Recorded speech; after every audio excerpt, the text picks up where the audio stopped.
양천구의 강월 초등학교. 아이들이 보호 탑승자의 인솔에 따라 버스에서 하차합니다. 초등학교 저학년 학생들의 안전한 등굣길을 위해 서울시와 서울시 교육청이 협력해 지난 3월부터 운행 중인 스쿨버스입니다. 스쿨버스에는 어린이 통합 차량에 장착해야 할 모든 안전장치 설치가 완료된 상태입니다. 이와 더불어 서울시는 운전자와 보호 탑승자, 학교 교사와 탑승 어린이들에게 연간 최대 4회에 걸쳐 안전교육을 실시할 계획입니다. 어린이들의 안전한 등굣길을 위해 지자체가 한 발 앞선 모습을 보이고 있는데요. 정부 역시 이를 위해 부단히 애쓰고 있는 상황입니다. 지난 1월부터는 어린이 통학버스의 안전을 강화한 이른바 세리미법이 시행되고 있는데요. 그렇다면 우리 아이들의 안전, 과연 안심할 수 있는 것일까요?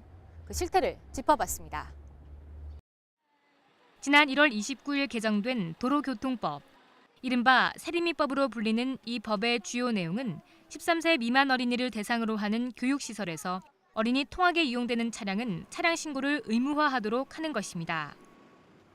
차량 신고를 위해서는 안전기준을 만족하는 장치를 장착하도록 구조 변경을 해야 합니다.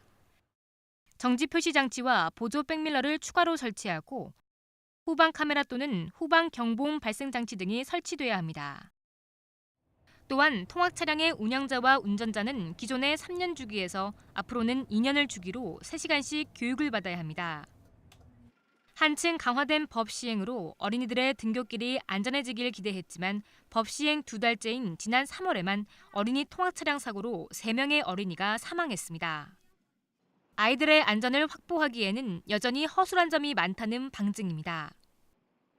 우선 9인승 이하의 차량은 안전장치 장착을 2년간 유예할 수 있도록 해 여전히 위험성을 내포하고 있습니다. 9인승 이하와 같은 소형 차량은 탑승 보호자의 동승 의무도 없어 더욱 안전에 취약하지만 구조 변경을 위해서는 비용이 발생한다는 이유로 영세한 사업자들에게 유예 기간을 둔 것입니다. 그렇다면 9인승 이상의 차량은 어떨까? 구조 변경을 위해서는 150에서 200만 원 정도가 소요돼 차량 등록을 일부러 피하는 경우가 발생할 수 있습니다. 차량 미신고 시 적발될 경우 과태료는 30만 원에 불과하기 때문입니다. 전문가는 이와 더불어 관계기관이 차량 운행을 아예 포기할 가능성도 있다고 지적합니다. 통학버스 구조 변경을 제대로 하려면은 비용이 들어가니까 그렇다고 누군가 도와주는 사람도 없고 학원비를 인상할 수도 없고 결국 이제 이런 문제들이 생기는 거죠. 부모들한테는 부담이 되는 겁니다. 부모가 직접 이제 뭐 어떤 그 교육기관까지 데려다 줘야 된다든지 또는 어린이 혼자 가야 된다든지 이런 것들은 이제 위험 요소로도 볼 수 있습니다.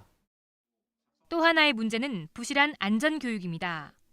2년간 3시간에 걸친 교육은 요식행위에 불과하다는 것과 교육 대상이 시설장과 운전자뿐으로 정작 승하차를 돕는 탑승 보호자의 교육은 빠져 있다는 것입니다. 더불어 교육 과정에 실습이 빠져 있어 안전교육을 실시하는 취지가 무색하다는 비판이 일고 있습니다. 최근 새정치민주연합 윤관석 의원은 어린이 통학차량 교육에 실습을 포함하도록 하는 내용의 개정안을 발의했습니다.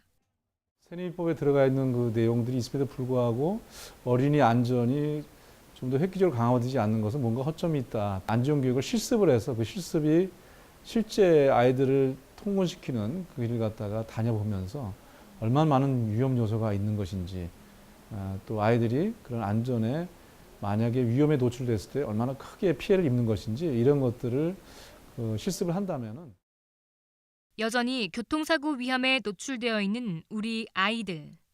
똑같은 실수를 되풀이하지 않기 위해서는 획기적인 변화와 노력이 필요합니다. 현재 법적으로 의무화된 안전장치만으로는 아이들의 안전을 담보할 수 없는 만큼 실질적인 안전장치가 추가 도입돼야 합니다.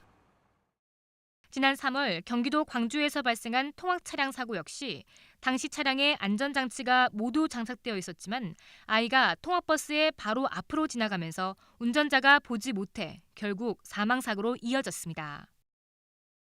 미국과 캐나다 등 선진국에서는 통학버스 차량에 세이프 가드바, 즉 안전막대를 설치해 차량이 멈추면 막대가 튀어나와 아이들이 돌아서 이동하게 유도해 사각지대를 최대한 없애고 있습니다.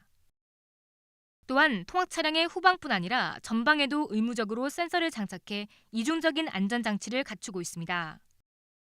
운전자의 전문성을 강화하기 위해서는 통학차 전문 면허제 도입을 고려하는 것도 하나의 방법입니다. 캐나다 같은 경우는 어린이 통학버스 운전자 자격증 제도를 도입해가지고서 응급처치, 심폐소생술을 할 수 있는 그런 자격증도 있어야 되고요. 통학버스 운전자는 선생님 개념입니다. 그러다 보니까 통학버스 사고 위험과 예방법을 알고서 내가 그런 사고를 내지 않도록 하고 또 우리 아이들에게 교육까지 시키면서 그런 사고 위험을 근원적으로 줄여 나가고 있는 거죠. 통학버스 운전자 자격증 제도를 시행하고 있는 캐나다의 경우 법규 위반을 많이 하거나 사고 경력이 있는 운전자들은 아예 통학버스 자격 공모에 참여하지 못하고 철저한 교육을 통해 그에 상응하는 지위를 부여하고 있습니다. 캐나다를 비롯한 교통 선진국들이 이렇듯 강력한 제도를 추진하는 이유는 아이들의 생명만큼은 그 어떤 가치에 우선할 수 없다는 신념 때문입니다. 현실적으로 법 제도를 조금씩 정착해 가기 위해서는 예산 지원 역시 빠질 수 없는 부분입니다. 정부에서 혹은 지자체 포함해서 어느 정도 비용을 보조해 주면서 통학버스 구조 변경을 장려한다면 이것이 더 올바른 정책이 아니겠는가 이런 생각도 듭니다. 무엇보다 어린이 통학버스와 관련한 안전 업무를 총괄할 컨트롤타워 구축이 필요하다고 전문가는 강조합니다. 현재 교육청과 지자체, 경찰청, 국토교통부, 도로교통안전공단 등으로 다원화되어 있는 어린이 통학 차량 업무를 일원화하자는 것입니다. 책임이 분산돼 있다는 것은 사고가 나도 아무도 책임을 안 진다는 거나 마찬가지입니다. 컨트롤 타워는 세월호만 필요한 게 아니라 이런 어린이 통학 차량이라든가 모든 안전사고 부분에서 이 컨트롤 타워는 아주 중요한 거죠. 그래서 이제 국민안전처가 컨트롤 타워가 돼주고 이거를 지자체와 연계시켜 가지고서 이를 통해 사고 사례를 공유해 사고 발생 후 관련자 처벌로 끝날 것이 아니라 모든 차량 운전자, 동승자, 학부모, 교사 등과 정보를 나누고 같은 사고가 반복되지 않도록 하자는 것입니다. 서울 수도권의 어린이 통학 차량은 약 2만 2천 대. 안전지대가 실종된 도로 위로 아이들의 위태로운 등하교는 오늘도 계속되고 있습니다. TBS 양가희입니다.